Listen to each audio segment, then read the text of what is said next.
He is, without question, universally hated for being loud, obnoxious, rude, and just overly dramatic about literally everything. And that's not even mentioning the way he manipulates and harasses people when they don't do what he wants. The vaguest word of criticism is enough to have this man make an entire video about how evil you are and how he's never really liked you. And sometimes he goes just a step further than that and puts your personal well-being at risk, just to prove that he has the upper hand. His change in personality over the last several years is honestly insane. How did he go from this to this? Someone left a comment on the first video that really stuck with me, where they said, "I feel like I'm watching a dead person." And to be honest, I have to agree with them. That's how I feel watching his older stuff too. The change in his personality and behavior has been so dramatic, and it's happened so quickly, that it's honestly pretty scary. But what caused it? How did we go from a guy who, at worst, would preach about the nutritional value of lentils to a guy who goes on hate campaigns against his supposed friends, who shares personal information about you and posts private DMs just to prove a point, who will ruin friendships with people by dragging them into the drama they've explicitly said they want to be kept out of? Why is Nikocado Avocado turning so dangerous? The catalyst. In order to fully understand how Nick went from someone that everyone seemed to like to somebody that they're afraid of, we need to take a look at when things started going wrong. I think most people can probably agree that Nick's personality really started changing for the worse around the same time that he made the decision to step away from veganism. There were definitely some early warning signs when he began making the transition from being a vegan mukbang channel to being a regular mukbang channel. It wasn't anywhere near as bad as it is, but he was definitely starting to get more aggressive with people, most notably with his husband Orlin. Although between you and me, they seem to make each other worse rather than it just being Nick's fault. Over the next few months, he started getting progressively more dramatic and aggressive with the way that he talked to other people. There would be little outbursts of anger or frustration when something didn't go his way. That would only get worse over time. But in the beginning, I think it was mostly just an act. Being controversial gets you views because people love seeing the unexpected. I think that Nick managed to tap into that. He saw a niche for himself where he could be as loud and as aggressive as he wanted to and get rewarded for it. But it meant that once he started selling himself as being this angry, overly obnoxious person, he had to keep doing it. It was this persona that he built for himself, and if he wanted to keep his audience, he had to keep up the preference for as long as possible. How long can you put on an act before it stops being make-believe and starts being reality? Fuel to the fire. How long until you start buying into your own hype and believe that you just... If I'm mean, if I'm an asshole, if I'm soaking up the drama because I like it, people already know that. There's no secrets there. I tell ya. One of the main reasons why Nick is so dangerous is because he will often start beef. Get it? It's a joke because he was a vegan. Now it's starting beef. Anyway, he will start beef with people just because he doesn't like them, or because he's had an argument with them, or because they've said something mildly negative about him and he's taken it way too seriously. He doesn't need a reason to start an argument with someone. He just chooses people at random because he thinks that it will get him attention.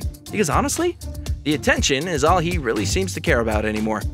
Wait, does that mean Nick is turning into the next Gabby Hanna? I mean, like Gabby, Nick also has no problem sharing private messages and phone calls that he's had with other people just to prove his point.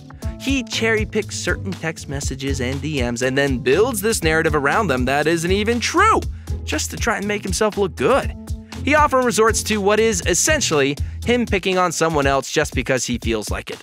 And you just can't start that many feuds with other people, you silly Billy, including Trisha Paytas, Stephanie Sue, and Veronica Wang, without it coming back to bite you. It's not just that Nick starts this beef with people for no real reason that makes him scary. No. There is also the fact that Nick could easily talk to these people behind the scenes and have an adult conversation with them about whatever the issue is.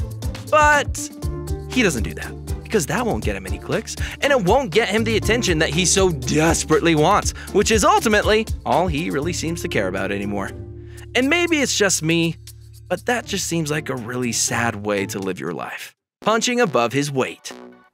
You must want some specifics, right? Saying he does stuff is all well and good, but how about providing some cold hard evidence? When people talk about Nikocado Avocado and the fear that he strikes in people, there are two situations that immediately spring to mind. His feud with Trisha Paytas and his, well, let's call it what it is, his hate campaign against Stephanie Sue. Now, while I could easily make two separate videos about everything that went down during these feuds, I'll try to keep things as simple as possible. Basically, the feud between Nick and Trisha started because Trisha invited Nick out to LA, and then, in typical Trisha fashion, never spoke to him again after he got there. Understandably, Nick was pretty hurt by this because he'd been a huge fan of Trisha's before all of this went down. I mean, if we're taking him at face value, then just listen to this. I was really hurt. I was mortified in front of thousands of people. I was made fun of. I don't even know why. I don't know what I did to deserve this. I have no idea what I did. Now, while Trisha was partly to blame for this, there's something to be said about Nick's reaction to the entire thing. Instead of just chalking it up to a bad reaction or reaching out to Trisha privately, Nick sat on that information for years. He teased his audience with that information for a really long time and dragged it out for about as long as he possibly could. There's a part of me that wonders if the only reason Nick even started that feud with Trisha is because of how controversial Trisha Paytas is. Nick had to know that it would get him a ton of attention, and that he'd come out of it looking like the good guy because of how hated they are. Does that not seem deliberately malicious to anyone else? He tried to drag Trisha's name through the mud, purely for the clout that it would get him. I just find it really hard to believe that he didn't have at least some idea about how it would all play out. And if he didn't understand before, he definitely did afterwards. It shows a worrying pattern of behavior. Nick will, when he feels wronged or slighted by someone, attack them.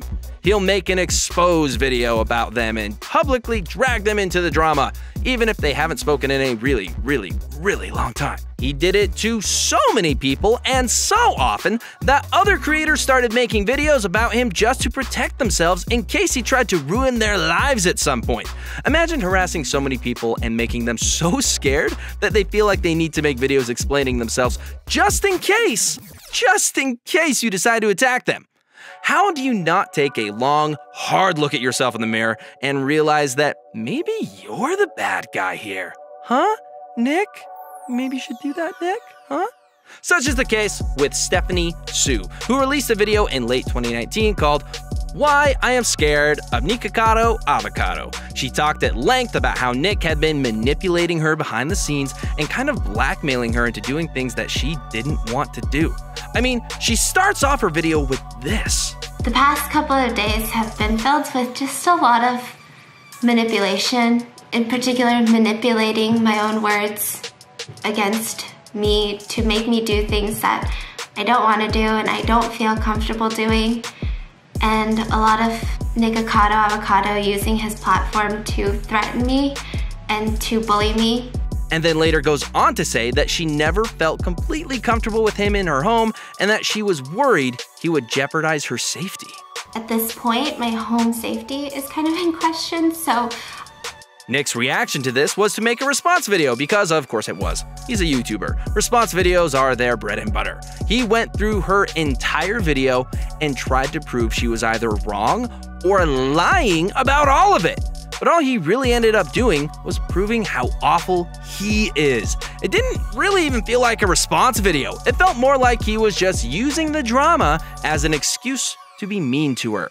Not only did he continuously make fun of her anxiety for no reason and joke about how he'd never actually liked her in the first place, real classy by the way, but he also proved a lot of her fears right.